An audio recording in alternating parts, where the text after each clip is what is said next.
बिस्मिल्लाहिर्रहमानिर्रहीम। अस्सलाम वालेकुम। Respected students, how are you? उम्मीद करती हूँ आप सब खैरियत से होंगे और ईमान की बेहतरीन हालत में होंगे। उम्मीद है आपने अपना कल का लेसन लर्न कर लिया होगा और होमवर्क चेक होकर आपको केपीएस की तरफ से रिस्पांस मिल चुका होगा। आपने अपने लिए, अपने मुल्क के लिए और पाक आर्मी के लिए बहुत सारी दुआ करनी है। अल्लाह ताला हम सबको अपने हिफ्ज़ ईमान में रखे और शानदार कामयाबी से नवाजे। Today our topic of discussion is properties and uses of metals. इससे पहले हम एसएलओ को डिस्कस कर। आज का हमारा जो एसएलओ है, relate the properties of metals, relate the properties to use of metals, के मेटल्स के जो प्रॉपर्टीज है उनको इनके यूज से रिलेट करें। ठीक है, पहली इसकी प्रॉपर्टीज जो है वो स्टेट, सेकंड हार्डनेस, थर्ड जो है लस्टर, फोर्थ कंडक्टेंस। ये फर्स्ट फोर प्रॉपर्टीज़ आज के लेक्चर में हम डिस्कस करेंगे। फर्स्ट प्रॉपर्टी इसकी है स्टेट। स्टेट हालत को कहते हैं। तो आप अपने सराउंडिंग में किसी भी मेटल्स को माइंड में लाइएगा, जैसे आयरन है, लोहा, जो आप सब ने देखा हुआ, इसकी स्टेट बताएं तो आपके माइंड में सबसे पहले यही आएगा कि सॉलिड स्टेट में एग्जिस्ट कर रहा होता है। रूम टेम्परेचर 25 होता है। ठीक है, 25 सेल्सियस होता है रूम टेम्परेचर। और अगर रूम टेम्परेचर पे बात करें तो सॉलिड स्टेट में एग्जिस्ट करते हैं मेटल्स। और माइंड में रखने वाली ये बात है कि पूरे पीरियोडिक टेबल में मरकरी एक ऐसा मेटल है जो कि लिक्विड स्टेट में एग्जिस्ट कर रहा होता है। बाकी जितने भी मेटल्स हैं पूरे पीरियोडिक टेबल में, वो सारे के सारे सॉलिड स्टेट में एग्जिस्ट कर रहे होते हैं। और मरकरी आप लोगों ने देखा भी हुआ है, थर्मामीटर के बल्ब जो होता है जिससे हम टेम्परेचर मेजर कर रहे होते हैं उसमें मौजूद होता है। अगर नहीं देखा तो आप यहाँ पे देख सकते हैं, ये थर्मामीटर है, इसमें ये जो रेड लाइन है ये मरकरी की ही है। ठीक है, ये टेम्परेचर सेंसिटिव होता है, इससे हम टेम्परेचर मेजर करते हैं, इसीलिए इसको थर्मामीटर में यूज़ करते हैं। नेक्स्ट जो है हार्डनेस।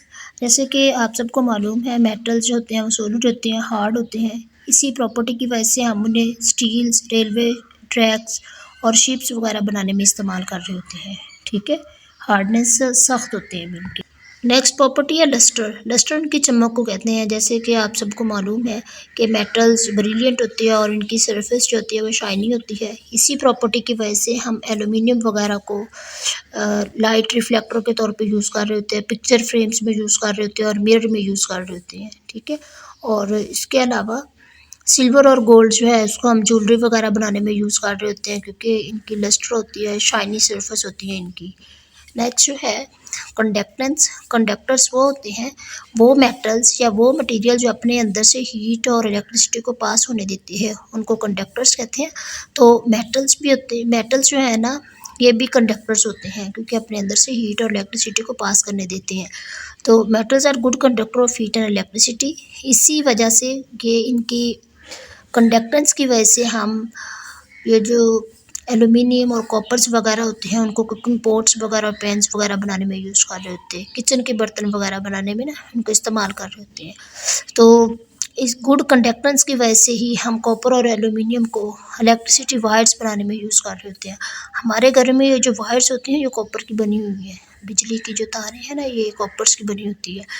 और जो सबसे ज़्यादा कंडक्टेंस होती है ना, जो गुड कंडक्टर है वो गोल्ड है, उसके बाद सिल्वर है। लेकिन सिल्वर और गोल्ड दोनों एक्सपेंसिव है, इसी वजह से हम अफोर्ड नहीं कर सकते। तो जो हमारे घरों में वायरिंग होती है, इलेक्ट्रिक वायरिंग होती है जो, तो ये कॉपर की बनी होती हैं सारी की सारी वायर्स। ठीक है, नेक्स्ट है कैन यू टेल। यही आपका होमवर्क है।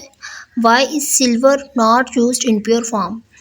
तो सिल्वर या फिर गोल्ड इनको हम प्योर फॉर्म में यूज़ नहीं कर सकते क्योंकि अगर प्योर फॉर्म में लेके आए तो ये बहुत सॉफ्ट होते हैं। ठीक है, because pure silver is very soft. ये आपका होमवर्क है, डेट लगा के और नेम आई.डी लिख के होमवर्क कर लीजिएगा।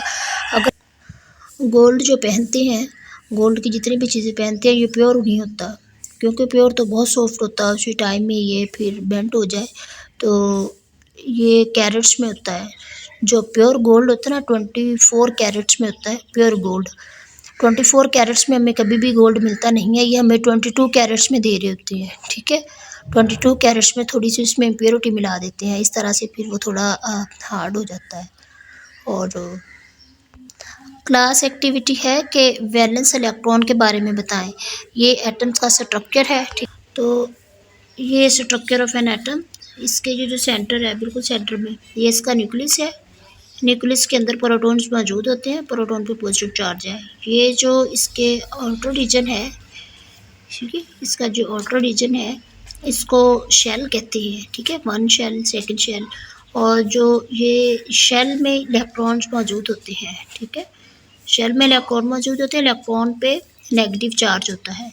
तो फर्स्ट शेल, सेकंड शेल, जो सबसे एंड वाला शेल होता है ना उसको कहते हैं वैलेंस शेल या फिर आउटर मोस्ट शेल, ठीक है। और उसमें जो इलेक्ट्रॉन मौजूद होते हैं ना उनको वैलेंस इलेक्ट्रॉन्स कहते हैं, ठीक है। ये क्लास एक्टिविटी थी, माइंड में रखिएगा, आपकी बुक पे लेक्चर में नहीं था, वैसे ही बताया जाए आपको कि वैलेंस इलेक्ट्रॉन जो सबसे एंड वाले शेल में मौजूद होते हैं उनको वैलेंस इलेक्ट्रॉन कहते हैं। ग्रामर टास्क है कि वर्ब ढूंढनी है, जो हमने रीडिंग आज की है उसमें से वर्ब आपने फाइंड करनी है। वर्ब का हमको कहते हैं, जैसे यहाँ पे फील्ड, ये भी वर्ब है, मयर, ये भी वर्ब है, और मेक, ये वाले, ये सारे जितने भी इसमें काम है ना वर्ब है, वो सारे आपने यहाँ से ढूंढने हैं। और होमवर्क करने के बाद उसकी पिक बना के KPS के लिंक पे शेयर कर दीजिएगा। फी अमान अल्लाह।